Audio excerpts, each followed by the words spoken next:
So who's smarter, introverts or extroverts? Let's get right into it and answer this question. Well, I have the answer for you.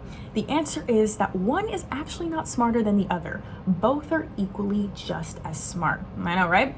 Well, here's the thing. We get this misconception that one is smarter than the other because depending on the situation that we are in, that we find ourselves in, if our natural way of thinking based on our personality type isn't best suited for solving a problem in that situation, then we always think that the grass is greener on the other side. We always think that the personality type that's opposite of us is smarter. All right, so the psychologists in their studies that are shared in this chapter of the book have backed that up. And they basically said that according to IQ scores, the two types are equally intelligent. It is just how each allocates their cognitive capacity, all right?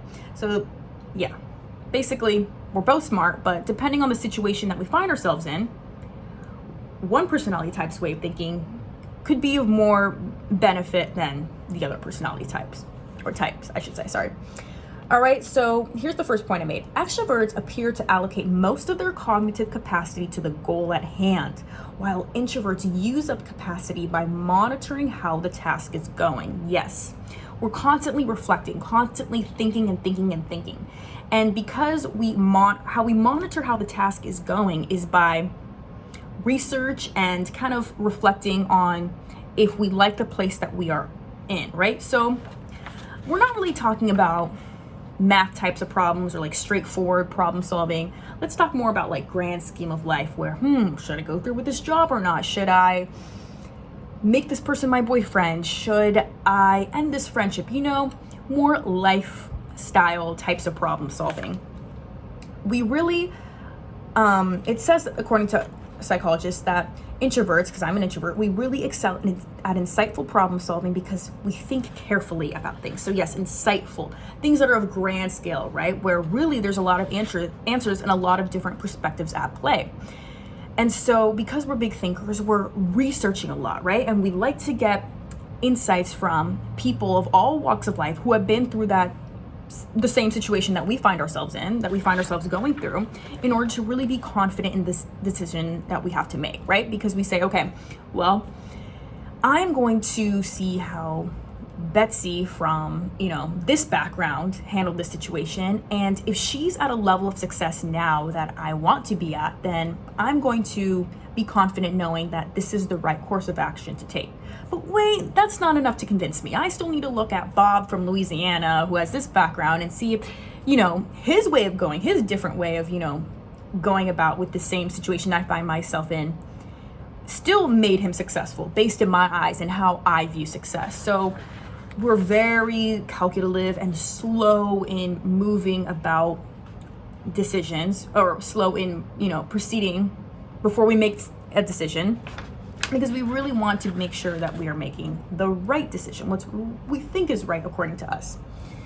All right, so the psychologist said introverts digest information thoroughly by staying on a task longer, right? We stay on a task longer by researching a lot, research, thus working more accurately than their extrovert counterparts. Yes, because we are so cautious and slow, considering all warning signs involved, we really tend to get the outcome that is of a higher good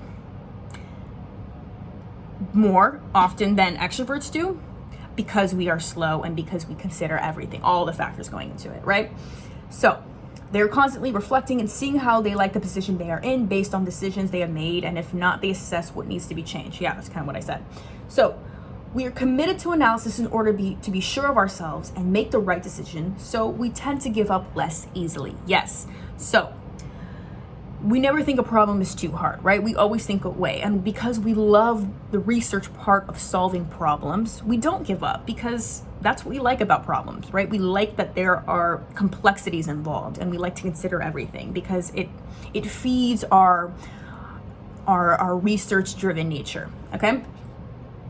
All right, and so the psychologist also said introverts sometimes outperform extroverts on social tasks that require persistence. Yes, because we are willing to research and stay on a problem longer, extroverts, they don't move about like that, right? They're very action oriented, and so they're not willing to stay with something, and they can tend to fall off. And we are better at persisting through. So there you go. Now let's move to extroverts. Extroverts are more likely to take a quick and dirty approach to problem solving, trading accuracy for speed, making increasing numbers of mistakes as they go, because they're really dependent on how they feel in the moment, right? They're very in the moment people. I've said this in previous videos, and they really run with their feelings. If it feels good in the moment, right then, right now, then that is truth to them. They're like, okay, well, right now I'm really happy, and so how I'm rationalizing it right now based on this feeling that I'm feeling, this good feeling I'm feeling, I know it has to be good for me, right?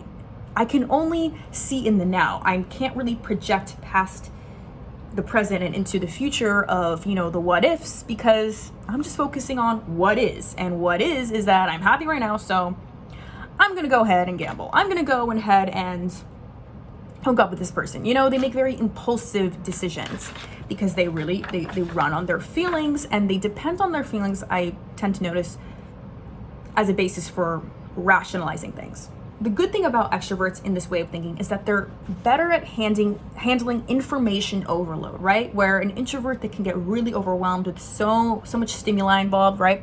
But an extrovert thrives off of that. They love it, and they can just, because they're action oriented and they just like the speed. So the more things that they have on their plate where it's like they got to navigate through, then it's like the more confident they'll be in like going through with it, because it's in line with their nature. All right, so let me read some studies that the psychologists have done. Introverts and extroverts' contrasting problem-solving styles have been observed in many different contexts. In one experiment, psychologists gave 50 people a difficult jigsaw puzzle to solve and found that the extroverts were more likely than the introverts to quit midway.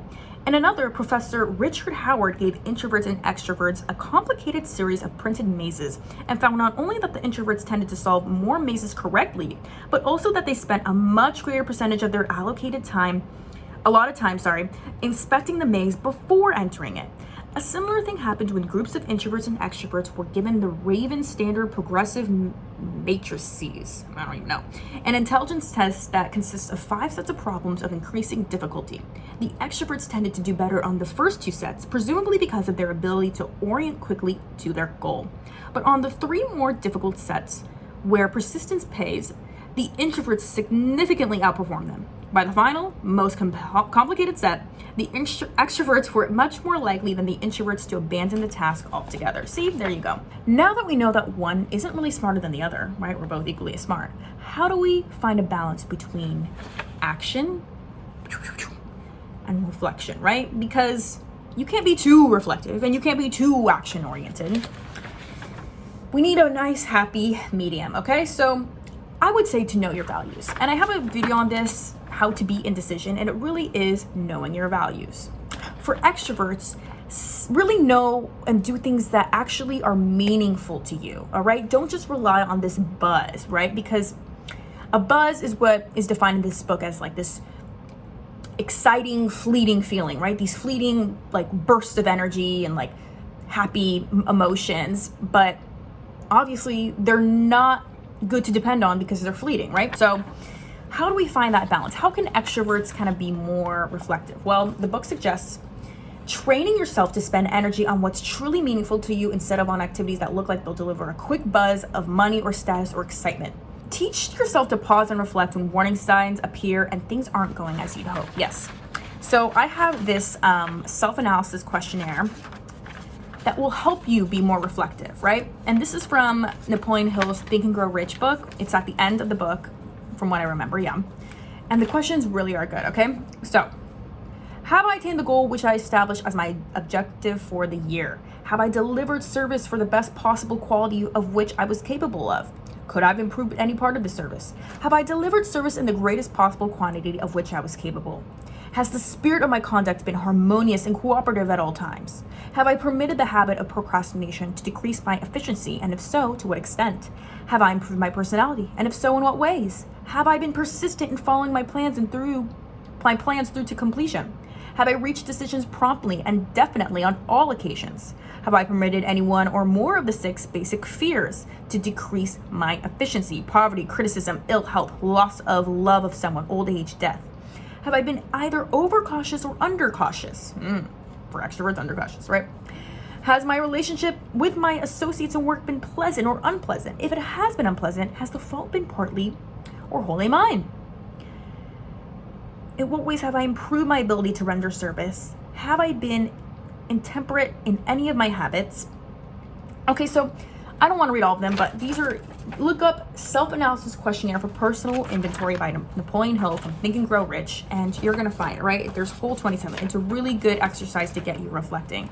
And, you know, there were some questions where it attacks introverts too, like, you know, I mentioned it. And so I think this is also a good exercise for introverts. Another thing is to not surround yourself with images of reward at the crucial moment of decision. Why? Because extroverts are reward sensitive. They are so highly motivated to seek rewards that they take outsized risks and ignore obvious warning signals.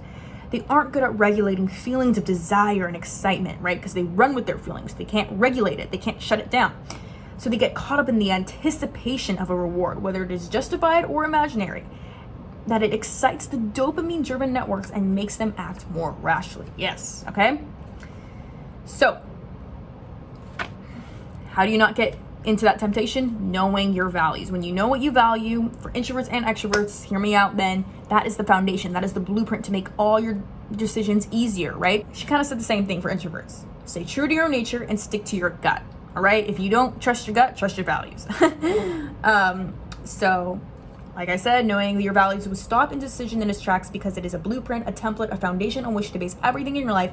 It is meant to make decision making easier for you so you don't get caught up in analysis paralysis and fail to take action when needed. Okay, so there's my video for today, and I hope you found some value in it. Thanks for watching.